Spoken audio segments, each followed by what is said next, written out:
Entrei. Aqui eu posso convidar.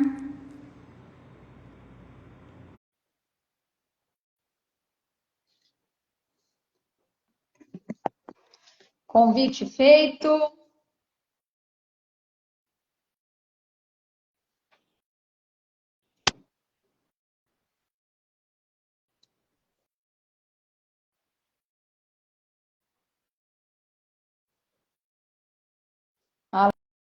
Alô, convidada.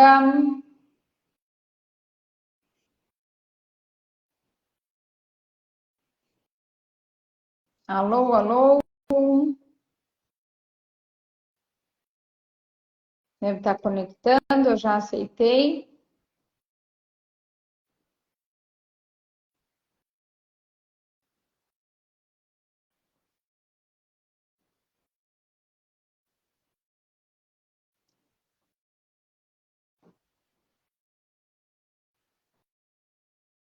A Adriana não pode participar. Vou convidar de novo.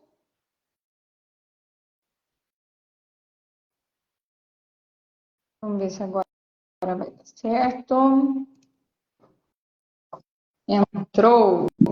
Convite feito, convite aceito. Seja bem-vinda. Obrigada.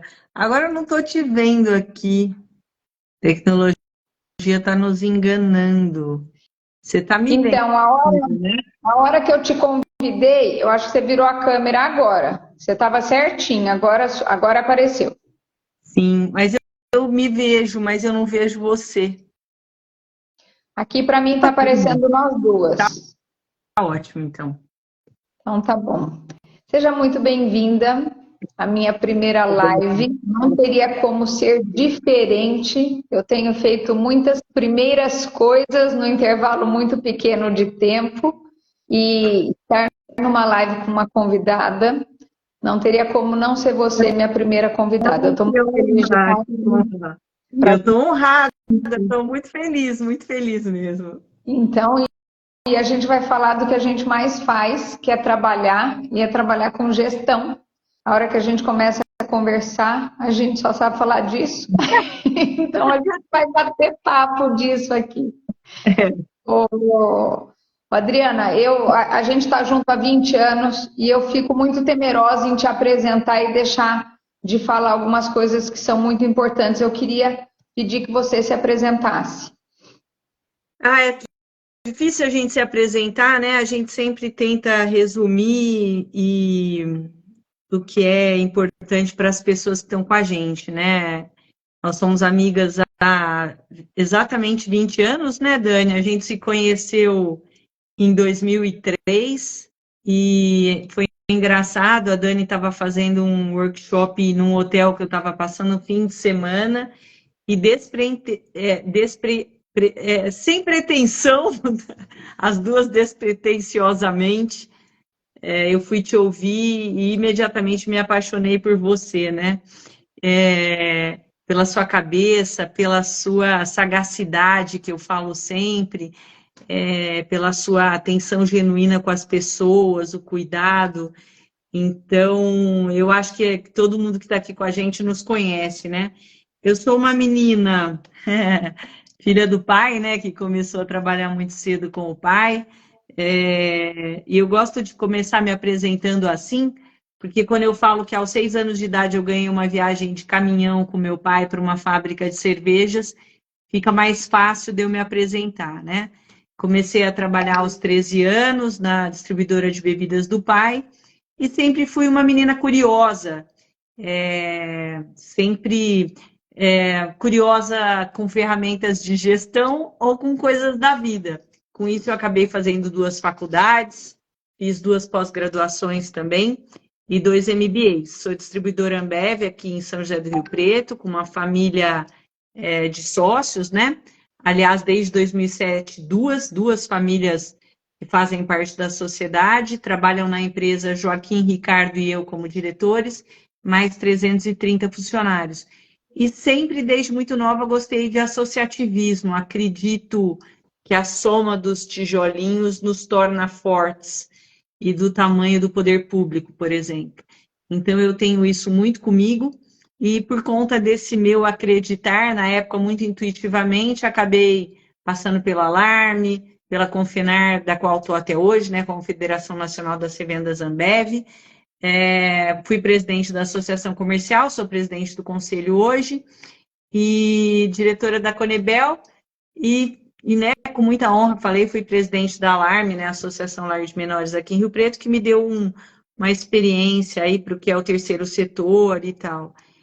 Com isso, né, Dani, eu sempre lidei muito com gente, e eu acho que qualquer coisa que a gente venha falar, processo, gestão, liderança, que as pessoas me pedem para falar muito desses temas, sempre a gente volta no tema gente.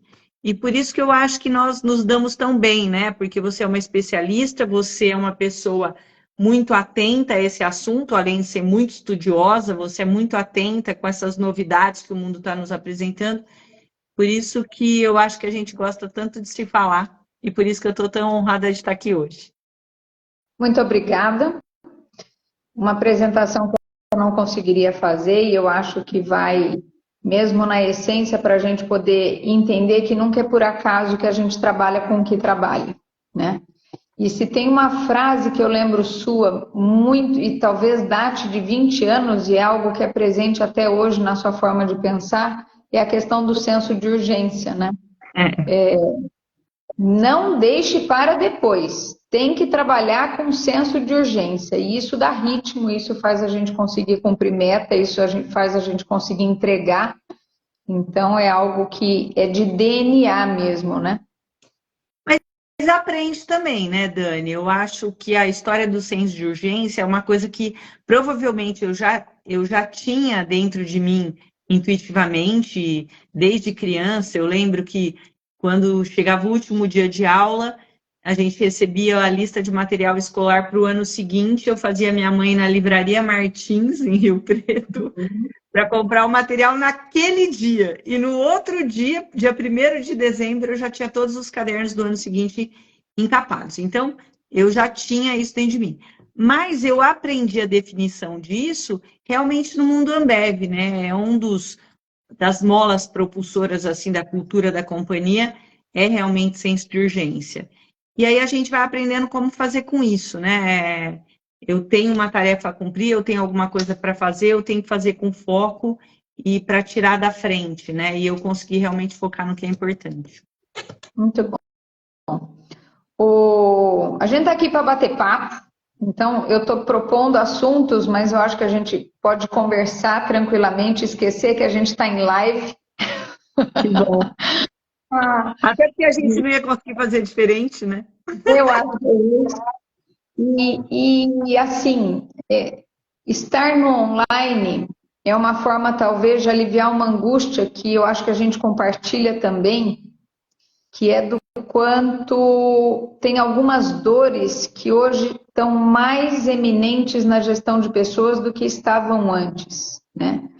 E a questão da capacitação talvez seja algo que ajude a diminuir um pouco essa dor, porque está tudo novo, mudou a forma de fazer, mudou a forma de consumir, mudou a forma de se relacionar e a gente precisa dessa atualização.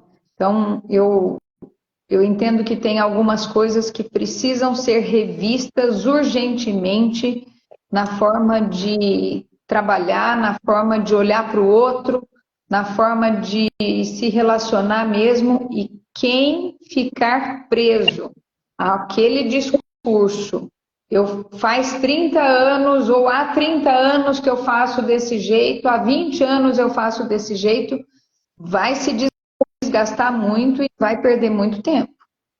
Com certeza.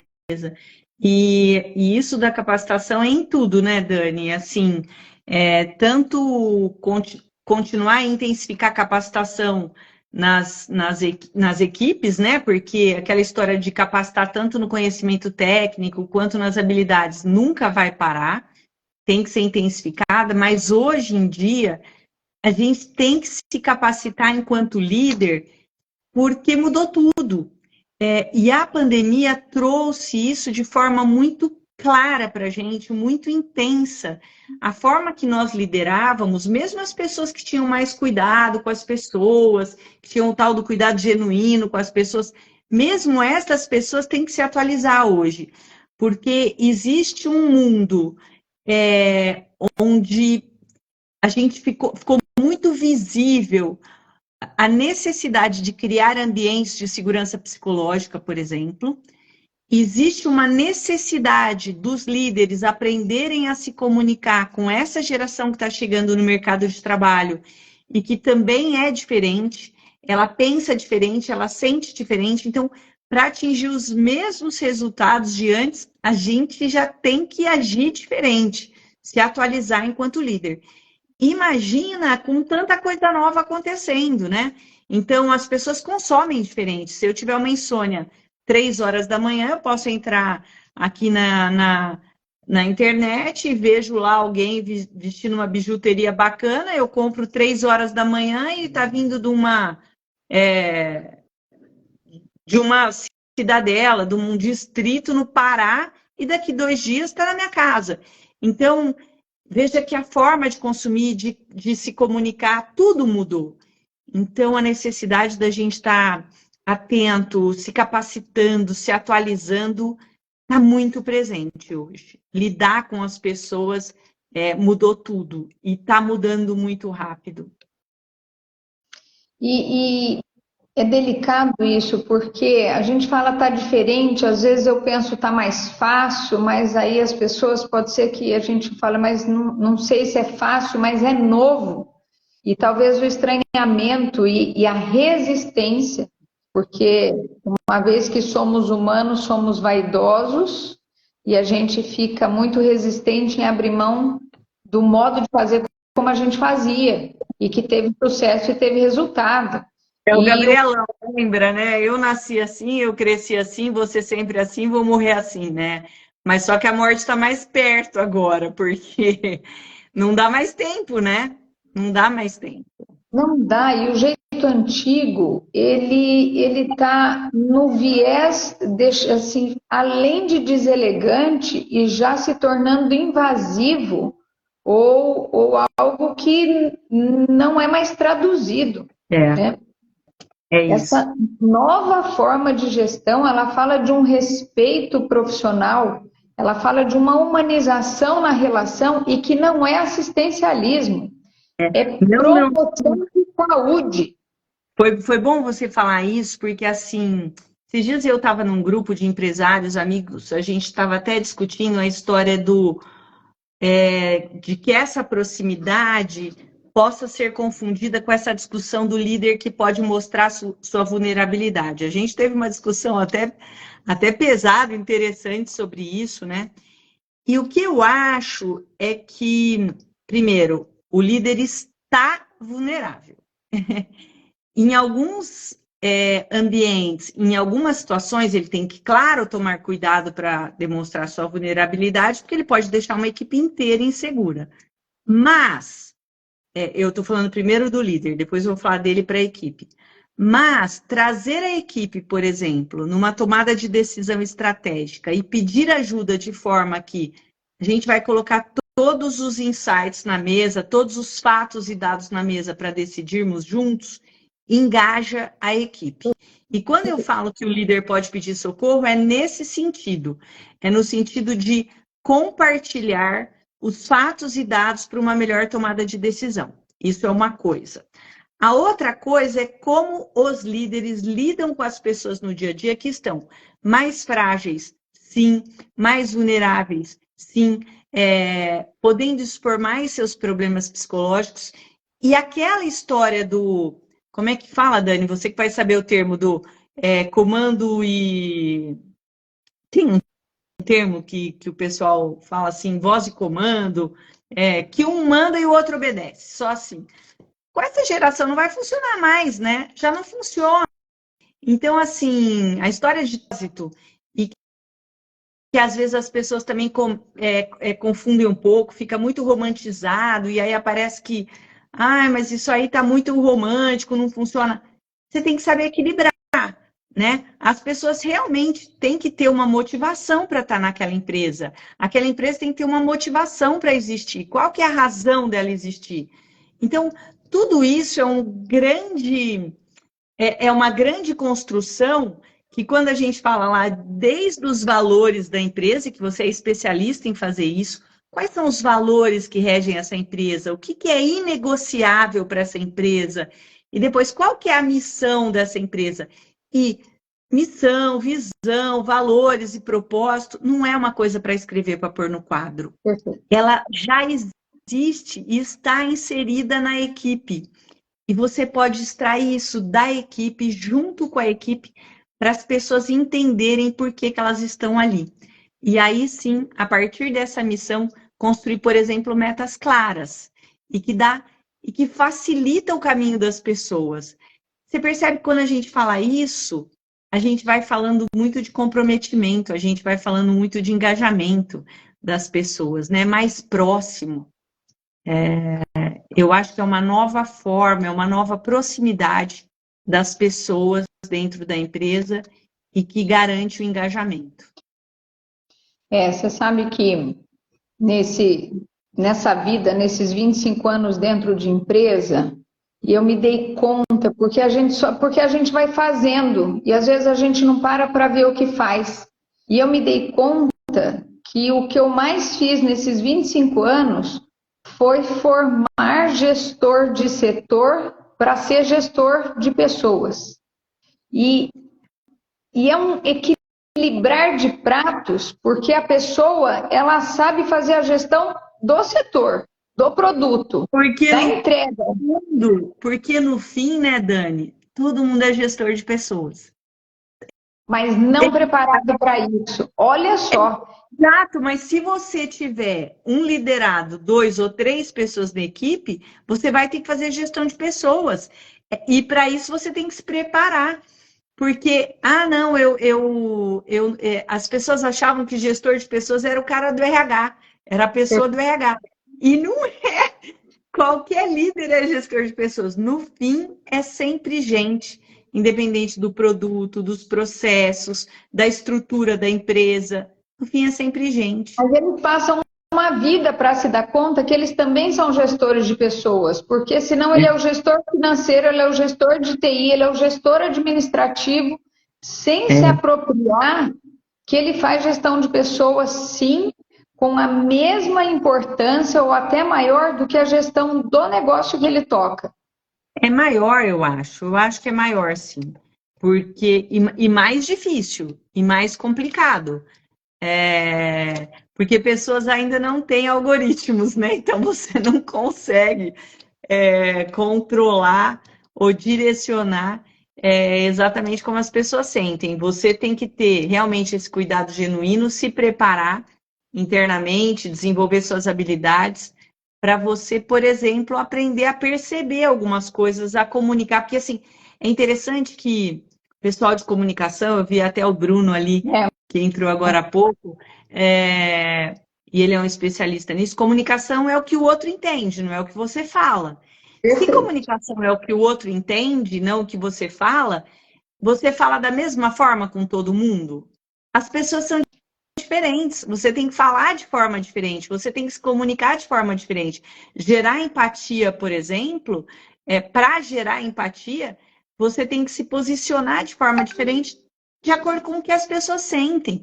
Tem gente que você pode ser mais duro, pode ser mais enfático, pode ser mais prático, e tem gente que você tem que ser mais cuidadoso. O líder tem que ter esse refinamento para perceber, né, Dani?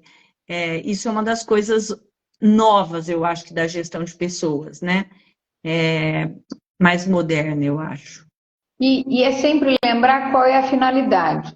Se a minha finalidade é obter o resultado, e aí eu vou adequar minha fala ao meu ouvinte, ou se é simplesmente falar, e falei, e ele que se vire, e são algumas coisas que, se a pessoa ficar distraída, ela não se dá conta que o resultado está mais fácil de obter do que ela imagina. Mas ela precisa se atualizar na forma de se relacionar. Isso com certeza. Não é inspirador, isso é método, isso é processo. Então, como eu me comunico, como eu alcanço meta, como eu organizo minha equipe, como eu treino, são etapas que a pessoa não precisa ter estudado gestão de pessoas, mas que ela tem que ter uma estrutura para poder cumprir. Quer ver uma coisa super simples, né, Dani, que não é nova, né? Essa não é nova, não é de cada pandemia, de 20 anos que você fala, né? Você recruta a pessoa certa para o lugar certo. Então, você já faz um recrutamento de seleção, que é aquela história, né? Peixe não sobe em árvore, macaco também não nada, né? Aquela história. Eu acho, às vezes, esse falar parece meio grosseiro, mas é no sentido de ter habilidades, né? Hoje está tão na moda falar de capabilidade, né? Então, aí você recruta certo, você pega uma pessoa no perfil correto para fazer aquela função, ela está adequada, o perfil dela está adequado, ela tem conhecimento técnico, tá tudo bacana. Aí você coloca ela na empresa e não faz uma integração. Daí, 10 dias, um mês, ela pegou os vícios que já tinha, ela não consegue trazer nada de novo, ela não consegue trazer um ar novo, ela não consegue. Ela nem vai conseguir trazer produtividade. Porque, gente, integração é uma coisa tão básica, né? O que essa empresa faz? Quais são os principais produtos dela? Como ela se relaciona com as pessoas? Quais são as metas? Quais são os valores? O que é inegociável para essa empresa? Qual que é o propósito da gente estar junto? Qual que é a nossa missão? Então, assim, tudo isso tem que estar basicamente formalizado. Por exemplo, estou falando formalizado, mas pode ser de uma forma lúdica até, mas tem que ser apresentado numa integração de novos funcionários, por exemplo. É tão básico fazer isso, as pessoas não fazem. Depois, tanta coisa, né? Como é que o funcionário sabe, uma pessoa da equipe sabe se ela está indo bem? Primeiro, ela tem meta. Depois, como que existe uma avaliação de desempenho que possa orientá-la? Que a avaliação de desempenho não é feedback, né? A avaliação de desempenho é olhar os itens quantitativos, as metas, olhar as competências, se estão bem direcionadas. Então, tem que ter uma parte da avaliação de desempenho quantitativa e qualitativa. E depois, como é que faz o feedback disso? Tudo isso tem técnica, né, Dani? Tudo isso tem técnica. Tem que saber fazer. E isso muda tudo, assim, no engajamento das pessoas. Aliás, as pessoas medem o engajamento, né? A gente costuma dizer que tem coisa muito básica na empresa e que muda tudo no engajamento das pessoas. Então, tem que se atualizar.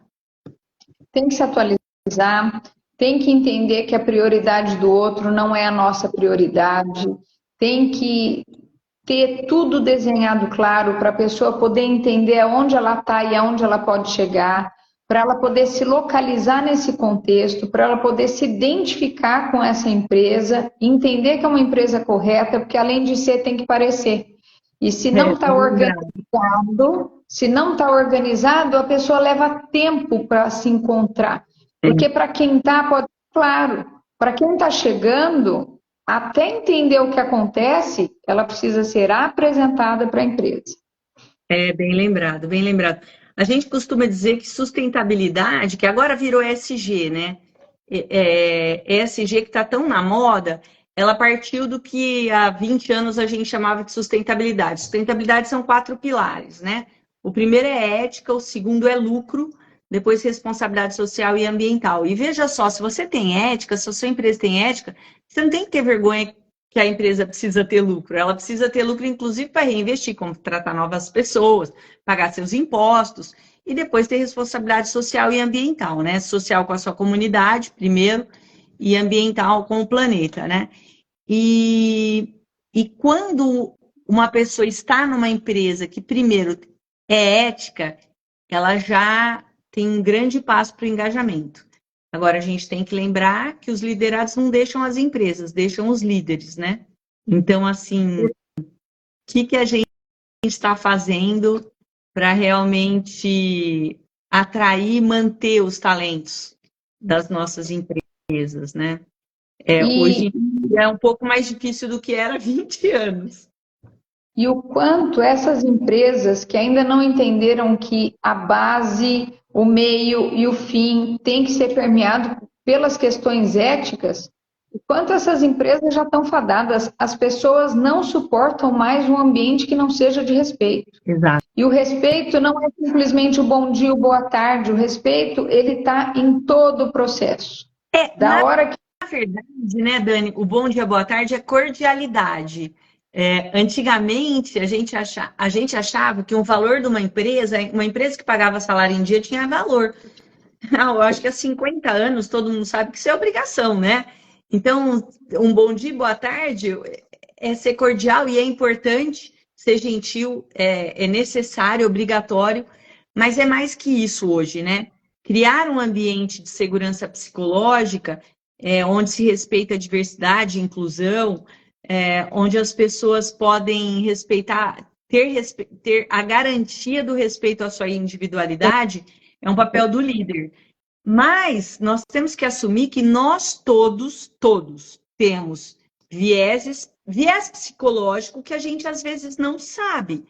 Então, até isso a gente precisa se atualizar. Eu acho que a nossa geração, você é mais nova que eu, mas a nossa geração ela tem que estar atenta a isso. A geração dos nossos filhos não. Para eles eles já nasceram assim com muito cuidado. Cuidado não, poxa, é diferente, né? Eu acho que na nossa época tinha muita brincadeira de mau gosto, permissividade, brincadeira de mau gosto, apelido. Então, eu percebo, a minha geração tem que ficar atenta. E tem mesmo, mas tá chato. Adriana, mas tá chato. Tá chato, mas a gente tem que tomar cuidado. E nas nossas empresas, a gente tem que criar ambientes de segurança psicológica. Porque senão as equipes não se engajam e não ficam. E é isso, nem que for pelo seu resultado, como você disse, né? Se não for só para criar um bom ambiente, que seja pelo resultado. Semanalmente, empresas me procuram, olha, eu gostaria de fazer um trabalho e capacitar, e eu ouço, mas a primeira condição que eu coloco, não é sugestão, é condição. Eu preciso falar de saúde mental na sua empresa. Porque saúde mental deixou de ser uma coisa individual, né? Não é mais a minha saúde mental, a saúde mental do meu colega, ela é coletiva. A gente precisa olhar para a saúde mental de uma forma coletiva, porque enquanto as pessoas estiverem sem se dar conta que elas estão inflamadas, que elas estão adoecidas, que elas estão deixando suas saúdes de lado, a gente não vai conseguir fazer o que tem que ser feito nas empresas. E isso não é assistencialismo, isso é capacitação mesmo. Exato. E a gente tem que se cuidar, aquela história, né? Coloque a máscara primeiro em você e depois na criança ao seu lado, né? Que é o recado lá do avião. E é verdade, a gente tem que se preparar, a gente tem que se capacitar, se atualizar para conseguir criar esses ambientes de segurança psicológica dentro das empresas. Não adianta a gente impor para que a equipe faça isso, para que as pessoas façam isso, se a gente não estiver preparado, não der o exemplo. Aliás, né, tudo começa sempre pelo líder, né? Então, mas nossa, eu já estudei muito, já me capacitei muito. Pois é, mas quase nada mais do que a gente estudou está válido hoje. Então, a gente vai ter que continuar estudando, principalmente nessa área, né, de gestão de pessoas, de como lidar, como se comunicar com as pessoas, como lidar com gente, como criar engajamento das equipes. Isso realmente mudou tudo. E trabalhar o gestor para que ele dê... Eu estou falando a gente como líder, todos os gestores, né? Prepará-lo para que, ao invés dele colocar mais pressão, ele despressurize a situação, porque está todo mundo muito pressionado. A estratégia hoje não é pressionar, é tirar a pressão para que a gente consiga o resultado. Então, sabe o que eu acho, Dani? Eu acho que, por exemplo, o meu negócio, né? Eu estou vendo, tem várias pessoas daí da área de vendas e tal, né? A gente tem uma pressão natural.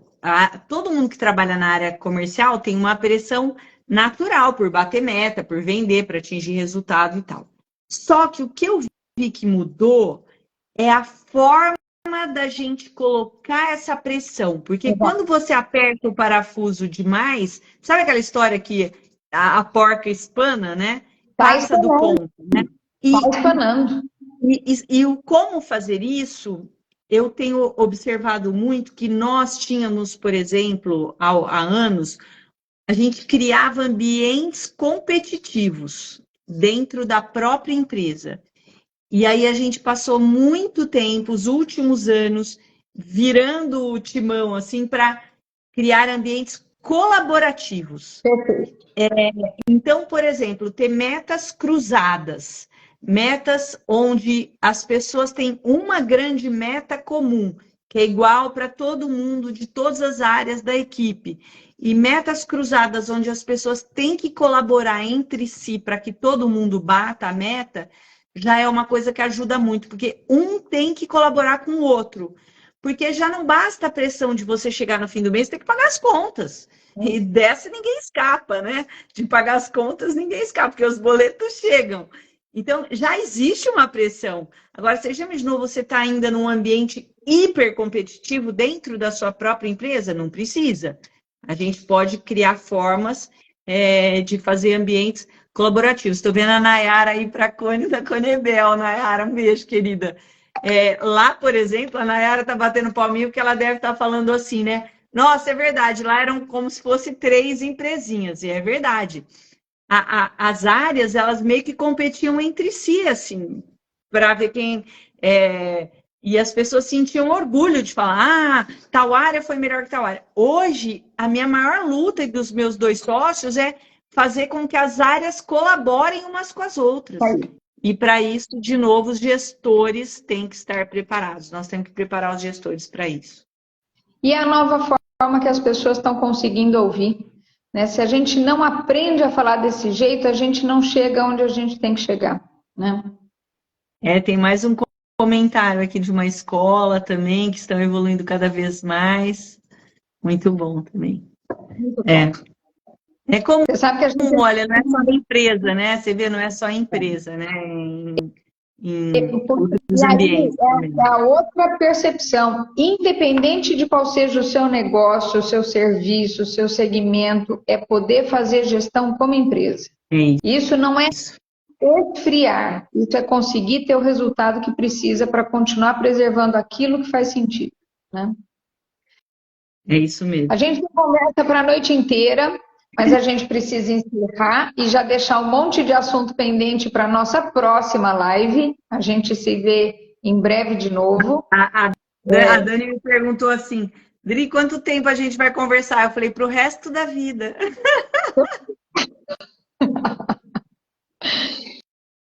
E tem assunto, Olha, eu quero te agradecer muito, mas eu acho que gestão de pessoas é um assunto que não esgota. E não é porque a gente fica filosofando, é porque a gente precisa sempre se atualizar para poder oferecer o melhor para quem nos ajuda a cuidar do patrimônio que a gente está lá responsável por ele. Né? Então, essa troca legítima e genuína e saudável e respeitosa que a gente tem que lembrar. Baseado em meta, baseado em prazo, baseado em produtividade, em tudo que a gente precisa. Mas é poder oferecer o que pode ter de melhor. Eu mando para o Gil um abraço. Lá, o pessoal vai se despedindo, o pessoal vai... É isso mesmo. A Janaína também, a Isabel pediu para você salvar. Tem um monte de comentário aqui, muito bom. Vai ficar salvo. E, Adriana, muito obrigado. Você é um poço de informação e de conhecimento e de sabedoria. Você e a sua didática... Você só puxa. Tá bom. Muito obrigado. A gente volta a se falar em breve. Quero já te deixar convidada para daqui a pouco a gente voltar a continuar a conversar, tá bom? Combinado. Um beijo. Boa noite, pessoal. Obrigada pela presença de vocês. Tchau, tchau.